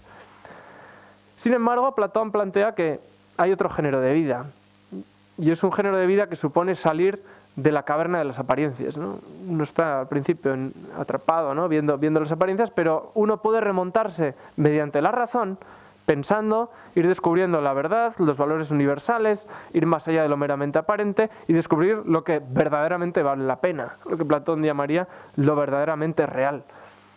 Claro, esto es un proceso arduo, ¿no? Porque pues a todos nos gusta, ¿no? Las modas, a todos nos gusta, pues también es el camino fácil, ¿no? Del placer, ¿no? Las apariencias, y remontarse quizás hacia lo verdaderamente real es un proceso de lucha consigo mismo y de apostar por la verdad con todas las consecuencias que tenga. Sin embargo, Platón se da cuenta que ese proceso merece la pena, ¿no? Merece la pena, y que realmente cuando uno ha logrado salir de la caverna y mirar las cosas no mediante los espejismos del fuego, sino mediante la luz del sol, ¿no? Porque en la caverna todos son sombras, pero fuera es la luz del sol, y entonces vemos lo verdaderamente real, como uno ha logrado una plenitud interior que le hace verdaderamente feliz y satisfecho con su propia vida. Platón también lo ejemplifica esto con el famoso mito del carro alado, ¿no? El mito de la caverna sería otro. Y de alguna manera, con el mito del carro alado, lo que plantea Platón es que este ascenso hacia la luz de la verdad tiene que llevarse a cabo mediante el establecimiento de un orden racional en nuestra propia vida. Y lo ilustra con un ejemplo. Dice: nosotros en el fondo estamos compuestos de tres partes, ¿no? Nuestra alma está compuesta de tres partes. Un elemento que se inclina hacia los placeres, que sería uno de los caballos del carro, ¿no? Si nuestra vida fuera un carro, pues uno de los caballos sería los placeres. Otra parte más pasional, más vinculada a las emociones, a los estados de ira, de euforia, que sería otro caballo. Pero luego hay una auriga, y esa auriga es la razón. Claro, nosotros solo podemos establecer la dirección adecuada y avanzar, y podríamos decir, y salir hacia la luz de la caverna, mejor dicho, la luz que hay fuera de la caverna, en la medida en que establecemos un orden, en la medida en que la razón pone orden y está domesticando los caballos de modo que la cosa vaya recta. Y cuando logramos eso, el carro, que para Platón es incluso un carro alado, se va elevando hasta alcanzar la verdad y la plenitud interior. Este ideal de la razón que vemos en Platón, ¿no? Mirando hacia una serie de valores eternos, también lo encontramos de un modo un poco distinto en Aristóteles, que es el discípulo de Platón. Aristóteles, ¿no? Si a Platón se le representa normalmente mirando hacia el cielo, hacia las ideas, hacia lo perenne, hacia lo universal, Aristóteles más bien se le representa mirándolo abajo, ¿no? La realidad práctica. Es decir, oye, está muy bien esto que dice Platón de las ideas, pero vamos a ver cómo aplicar la razón para resolver las cuestiones prácticas de la vida. Por eso, en buena medida, Aristóteles se ocupó no solo de elaborar una ética, sino también de hacer ciencia en el sentido estricto, ¿no? De ver cómo aplicar la razón para explicar la realidad, ¿no? De modo que orientó su escuela, que se llamaba el Liceo, ¿no? Por oposición a la academia, hacia los estudios naturales, y entonces pues comenzaron a hacer un montón de estudios sobre la clasificación de las plantas, la biología de los animales, el movimiento de los astros. Realmente podríamos decir que la ciencia, como hoy la conocemos, la inicia Aristóteles, ¿no? Porque Aristóteles ve que esa razón, se puede hacer una explicación y elaborar tratados, ¿no? De modo que aquí también encontramos como una evolución, ¿no? de la razón hacia las cosas prácticas. Pero también Aristóteles nos habla del ideal del buen ciudadano. Ya hemos hablado antes, ¿no? Del papel de la música y de la educación en Aristóteles. Claro, a Aristóteles lo que le interesa sobre todo es también cómo mediante la educación lograr buenos ciudadanos. Que en el fondo, eso es el ideal de la razón. ¿Cómo logramos ser buenas personas? Estableciendo un orden racional en nuestras vidas. Esa razón que descubre los misterios del cosmos también puede poner un orden dentro de nosotros mismos. De modo que en la medida en que somos ordenados, en la medida en que tenemos un gobierno racional de nosotros mismos, podremos ser buenos ejemplos para la sociedad y sobre todo gobernar también racionalmente los asuntos de la polis, ¿no? Dicho de otro modo, ¿cómo vamos a poder gobernar bien el Estado, la polis, o me da igual, mi propia familia, si yo no tengo un orden interior y sé gobernarme a mí mismo, ¿no? Y tengo autodominio? Bien, este ideal de la razón terminaría en el pensamiento griego con el ideal estoico, ¿no? El ideal estoico que como vamos muy cortos ya de tiempo, pues sin más diré que el estoicismo, quizás a diferencia de Platón y Aristóteles, sitúa el ideal de la razón en el autodominio, ¿no? Es decir, lo importante es vivir en armonía con la naturaleza. Y vivir en armonía con la naturaleza no es otra cosa que seguir a mi propia racionalidad, a mi propio deber.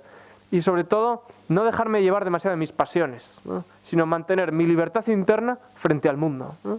Estoy yo frente al mundo, frente al cosmos. Si yo quiero vivir en armonía con la naturaleza, tengo que seguir mi razón y mantener mi libertad interior. Yo solo soy libre interiormente en la medida en que soy o no soy dominado por las pasiones y los placeres, ¿no? En la medida en que yo soy dueño de mi propia vida. Bien, podemos decir, ¿qué sucede, ¿no?, después de Grecia, ¿no?, con el ideal de la razón? Bueno, pues esto es un ideal que perdura, ¿no?, que va perdurando en Europa y que se va también desarrollando. Podríamos decir que también esto tiene su extremo, ¿no?, y tiene su vicio, ¿no? Y aquí pues he querido poner la imagen, ¿no?, de Goya, ¿no?, este grabado. El sueño de la razón produce monstruos. Goya se daba cuenta que una razón que puede ser excesivamente racionalista, ¿no?, en vez de convertirse en algo bueno para nosotros, puede ser todo lo contrario, ¿no?, y producir auténticos monstruos. Sin embargo, ¿esto cuándo sucede? Esto sucede cuando la razón, en vez de querer descubrir la verdad, se usa con fines meramente pragmáticos, ¿no? Decimos, el sueño de la razón produce monstruos cuando usamos la razón pues para ver cómo conseguimos más dinero, cómo conseguimos pues más bienestar material, cómo conseguimos únicamente progreso técnico, cómo conseguimos progreso individual, y nos olvidamos realmente de lo que tiene que ser el fundamento de la razón, que es, oye, descubrir la verdad, descubrir qué es lo verdaderamente importante en la vida, para después poner orden respecto a eso importante en la vida. Termino con, ¿no?, como antes, ¿no?, volviendo a la imagen del oráculo de Apolo en Delfos. Realmente este ideal de la razón supone un conocerse a sí mismo. Creo que la cultura europea ha ido andando en este conocerse a sí mismo, pero creo que del mismo modo que lo hemos ido realizando, es preciso también seguir cultivando la razón, mirando la verdad, mirando a los valores interiores y realmente esforzándose por alcanzar ese ideal de justicia que descubrió Sócrates.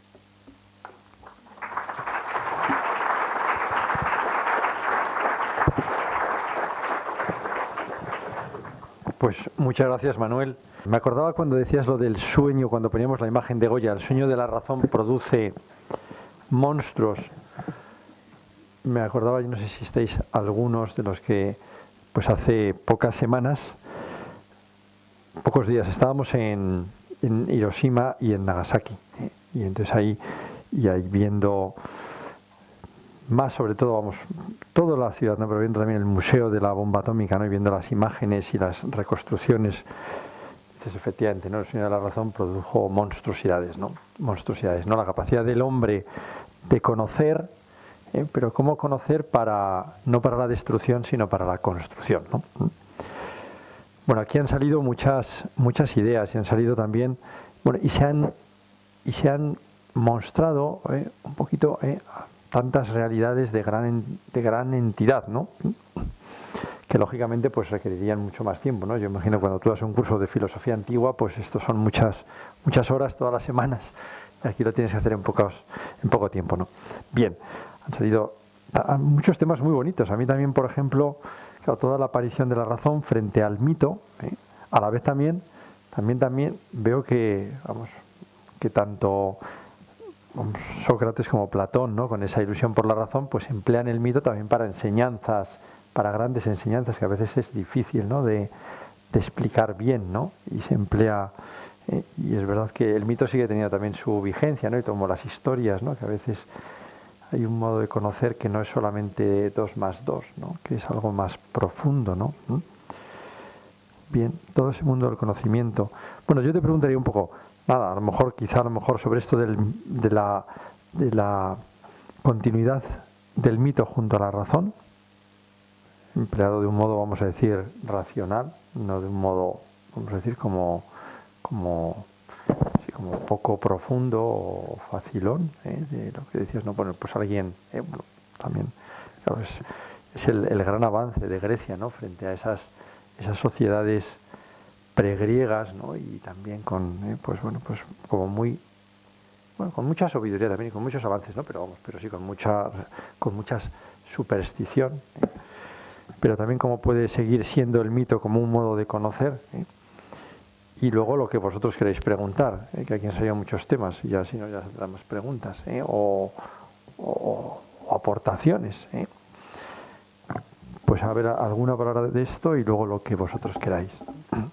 Sí, yo diría que, claro, lo interesante, sobre todo estoy pensando en Platón, porque Aristóteles, aunque también trae a colación los mitos, sobre todo en Platón, es como, aunque haya un paso del mito al logos, ¿no? Y una progresiva racionalidad, eso en general no destruye el uso del mito, es más bien lo transforma.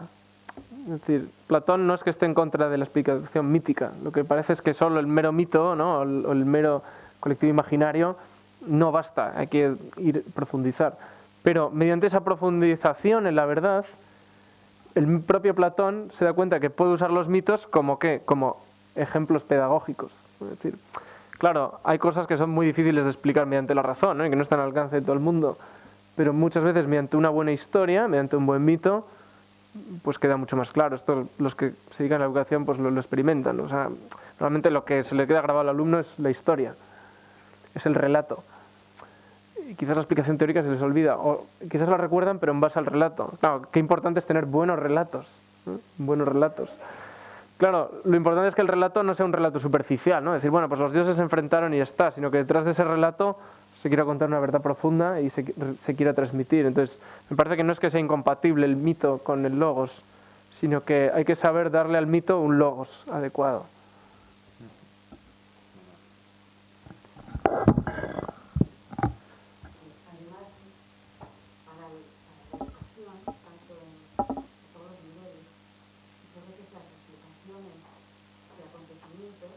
Dándole un sentido, una moraleja, pues tratas de llegar a la persona o a la colectividad que está escuchando mucho más cercano, porque cuentas un relato, una historia, un cuento, un cuento a personas mayores. Y ese cuento lo aplicas como una moraleja, como un acercarse a esa colectividad, la mejor gente pues, que está en mala solución crítica, que no entienden demasiado, pero le das una explicación más cercana, con una moraleja aplicada a su vida propia, que encuentren una solución o un mejor entender lo que les está ocurriendo, pues pienso que eso es un poco el pasar este razonamiento del mito al lobo. Sí, sí. Sí, pero incluso yo diría no solo a personas que por su condición física o porque no pueden entender. Yo creo que el valor de la historia es un valor para todos, ¿no? De hecho, pues nos siguen gustando, ¿no? Escuchar historias, porque vamos al cine porque nos gusta ver historias. Es una pena que en buena medida se ha perdido la cultura oral. O sea, la cultura oral yo creo que está, ¿no? Y quizás, pues no sé, pues antes se contaban más historias y era un modo también, ¿no? De educación y ahora pues nos cuesta más, ¿no? Pero, claro, lo bonito de la historia es que si está bien contada, por una parte agrada, ¿no? Encontramos un agrado. Y si encima hay un valor o un logos, ¿no? que se quiere transmitir, es que eso llega a lo más profundo, ¿no? Por eso la clave es encontrar buenas historias. Y en la medida en que trabajamos la historia, pues también, pues es decir, no es una mera explicación superficial, ¿no? Que quizás a veces lo valioso es la propia historia, ¿no? Porque nos vemos reflejados en ella.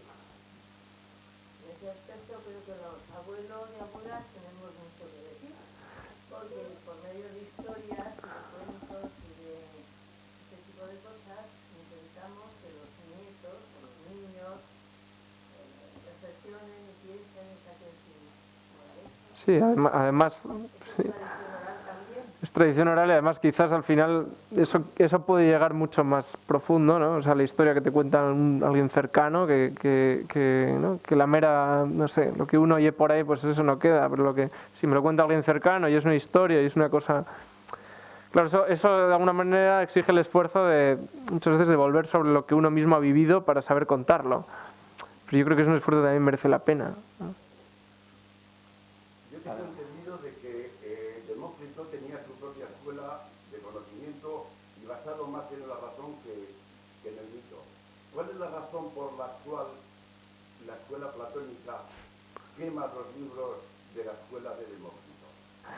Bueno, sería una cuestión verdaderamente difícil, ¿no? Porque en la propia Academia de Platón había muchas tendencias, ¿no?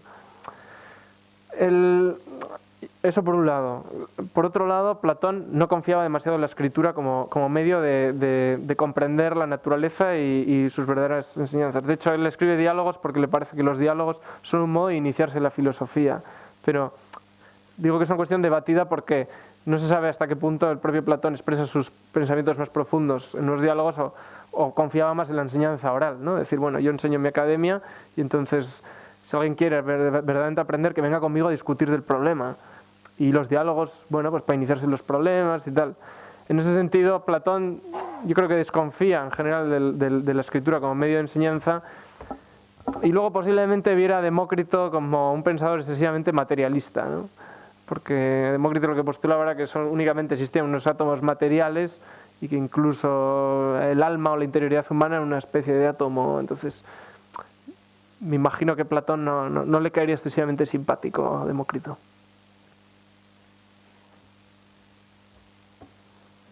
Bien. Una pregunta sobre una de las últimas cuestiones.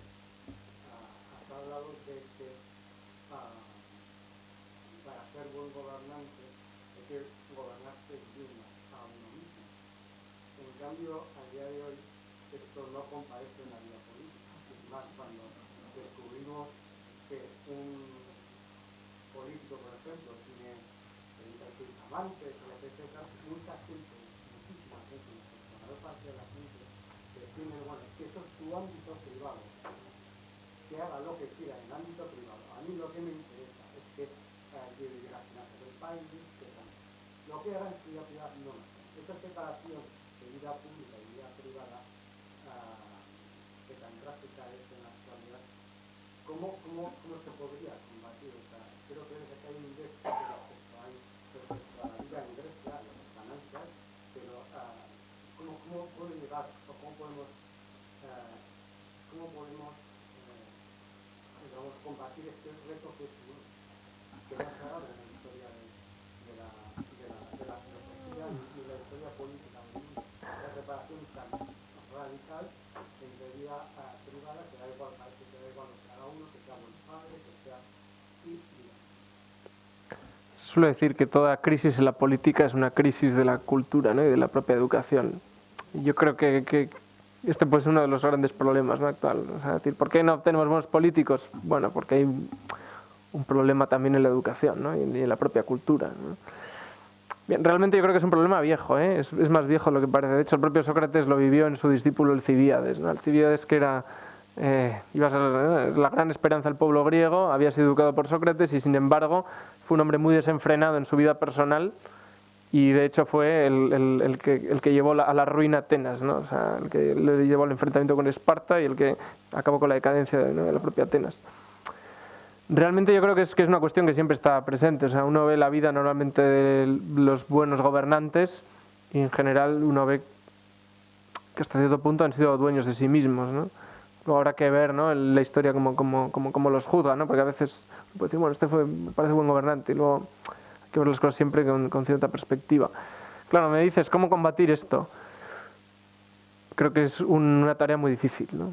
O sea, muy difícil de dar una solución así, ¿no? Una fórmula mágica, de decir, bueno, pues lo que hay que hacer es únicamente esto. ¿Por qué? Porque la educación al final siempre es una educación personalizada, individual.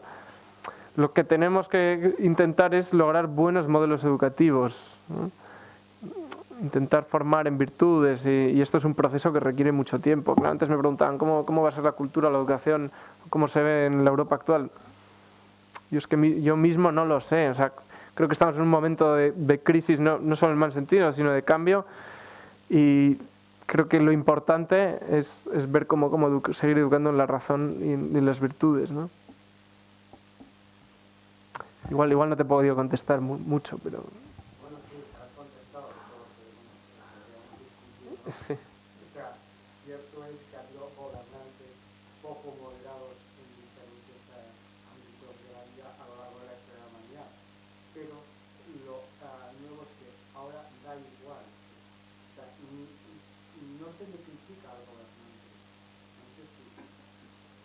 Sí, quizás habría que lograr una conciencia social, ¿no? De que... El liberalismo, el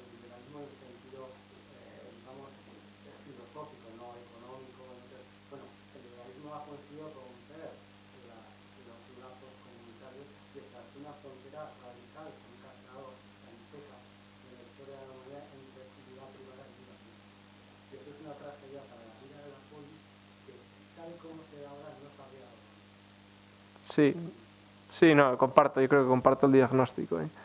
No, pero yo digo, creo que no es fácil así dar como con una solución. Hombre, yo creo que la historia pone las cosas en su sitio, también. Y yo creo que es posible aprender de los errores. No sé, habrá que ver cómo evoluciona todo. Adelante.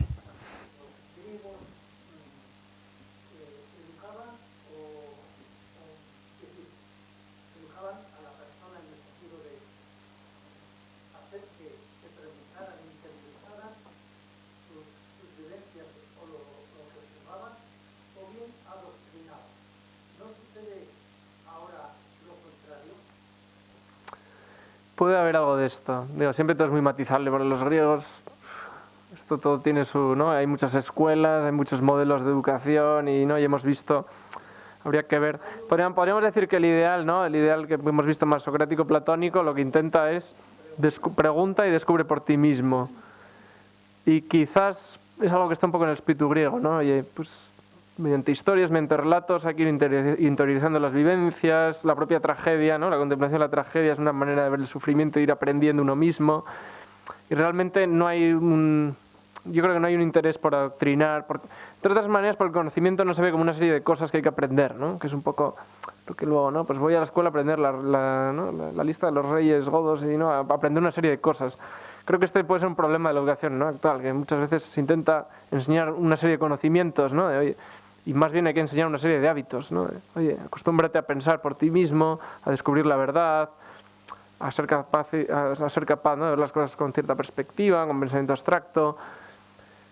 Sí, o sea, creo que hoy en día puede haber un déficit de esto, ¿no? Y que la educación tiene que ir hacia la creación de una serie de hábitos, ¿no? Claro, a veces lo fácil es decir, bueno, aprenderos esto y punto. Es decir, bueno, claro, crear el hábito es a veces lo costoso, ¿no? De otras cosas, porque solo se crea el hábito si hay educación personalizada. O sea, personalizada en el sentido de si hay un interés porque esa persona aprenda, ¿no? Y entonces pues vamos a ver qué carencias tiene y vamos a ver cómo ayudarle. Cuando una educación se vuelve únicamente masiva, ¿no? Pues imparte una serie de cosas y ya está, ¿no? Adelante. Hay un tipo que circula por ahí que dice más o menos que los jóvenes de hoy en día no quieren estudiar, no quieren trabajar, no hacen caso a los maestros y dicen que se tocan. No, lo que pasa es que Sócrates, una de las cosas que se le acusaba era de haber corrompido a la juventud, ¿no? Pero se le acusaba de haber corrompido a la juventud porque, claro, tenía ahí entretenidos a los jóvenes que en vez de estar buscando el éxito, pues estaban ahí preguntándose por la verdad y haciendo no se sabe qué cosas, ¿no? Pero en realidad Sócrates lo que proponía era un ideal de vida distinto que chocaba en la propia Atenas de su tiempo. Sí que es cierto cuando decías esta afirmación, sí que es cierto que tenemos escritos pues de la época del tiempo de los egipcios o de tiempos griegos, ¿no? Donde siempre hay una visión muy negativa de la juventud, ¿no? Cuando es verdad también pues que la juventud es un momento de especial capacidad para el bien, ¿no? A mí lo que sí que, volviendo a lo que os comentaba antes, ¿no? Cuando la experiencia, me acuerdo perfectamente esa mañana en Hiroshima, ¿no? Cuando uno ve la capacidad que tiene el hombre hoy en día, la capacidad tecnológica del hombre, una capacidad que nunca ha tenido en la historia de la humanidad. Es lógico, cada vez va a tener más para hacer cosas buenas y para hacer cosas malas. Ahí se veía, en el Museo de la Bomba Atómica, se veía los arsenales nucleares hoy en día, ¿no? Y con un poder destructivo tremendo, que yo no sé el alcance, si estallaran pues todas las bombas atómicas actuales, qué pasaría, ¿no? Pero yo no sé si desaparecería el planeta, quizá sí.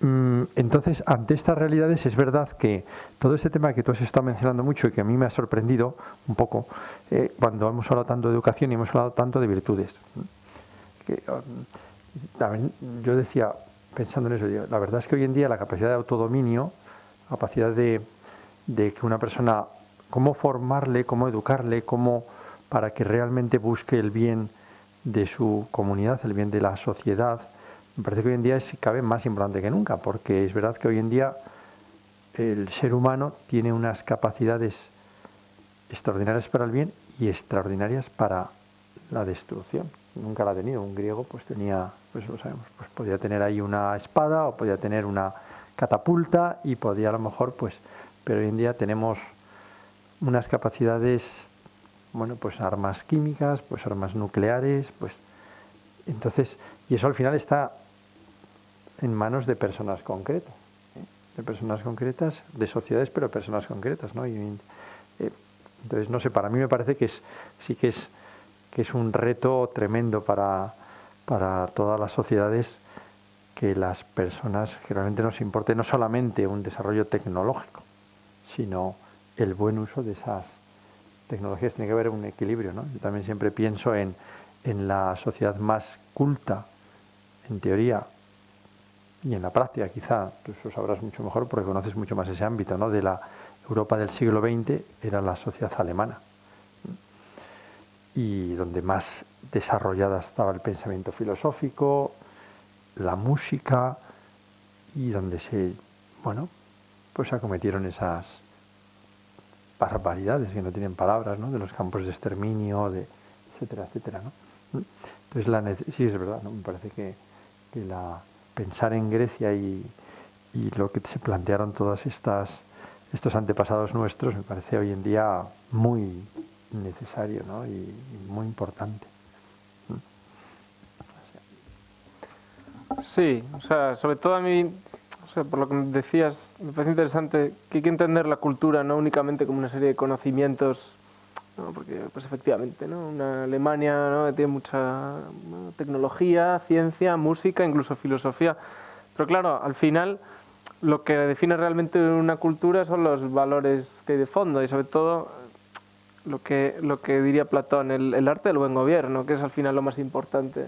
Es decir, ¿cuál es el conocimiento más importante, diría Platón? Pues el conocimiento de para qué usar las cosas, ¿no? Es decir, bueno, yo para qué tengo mucha técnica, pues si al final todo eso no logro utilizarlo para hacerme feliz, y para hacerme feliz tendré que usarlo de manera justa, porque si no, ¿no? Pues es que no me sirve para nada. Claro, lo que hay que enseñar, me parece a mí, entonces, ¿no? Y lo que tiene que ser el fundamento de una buena cultura es precisamente el arte del buen gobierno. Pero el buen gobierno empieza por mí mismo, ¿no? Yo qué hago con mis cosas y si yo quiero ser feliz, ¿qué tengo que hacer, ¿no? Para obrar con justicia. En ese sentido, me parece que hay un nivel de conocimiento que va más allá de los conocimientos técnicos, que es el conocimiento de sí mismo, que es la auténtica, ¿no? La auténtica virtud que tiene que ser el pilar fundamental. Muy bien, ahí, adelante. En el mundo de la caverna, Platón, las personas cuando salían volvían, pero no querían ver lo que había de realidad. Nos pasa a nosotros ahora lo mismo, con toda esta diáspora que hay de gente que viene. Bueno, y con tantos ámbitos de la vida, ¿no? O sea, siempre preferimos movernos en lo que ya dominamos, ¿no? Estamos cómodos, oye, pues viene gente de fuera, pues no miramos, ¿no? Pero igual que con los inmigrantes de fuera, pues con tantas otras cuestiones, ¿no? Que preferimos ser oídos sordos o no querer cambiar de vida porque estamos ya muy cómodamente adaptados, ¿no? Entonces, claro, lo difícil es pararse a pensar y decir, oye, que hay que ir más allá, ¿no? Porque eso es un esfuerzo interior, ¿no? De poner orden y de querer salir, ¿no? De la caverna hacia la luz de la realidad.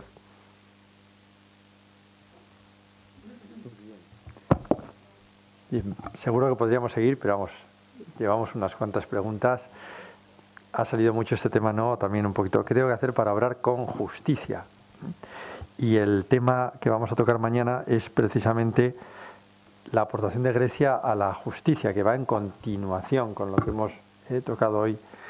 Pues de este tema se va a tratar mañana, va a tratar una persona que tú también yo creo que conoces muy bien, que es Paolo Mina, es un filósofo italiano, él, y bueno, además de la iba a decir de la Magna Grecia, pues sí, de ese mundo, ¿no? Es palermitano.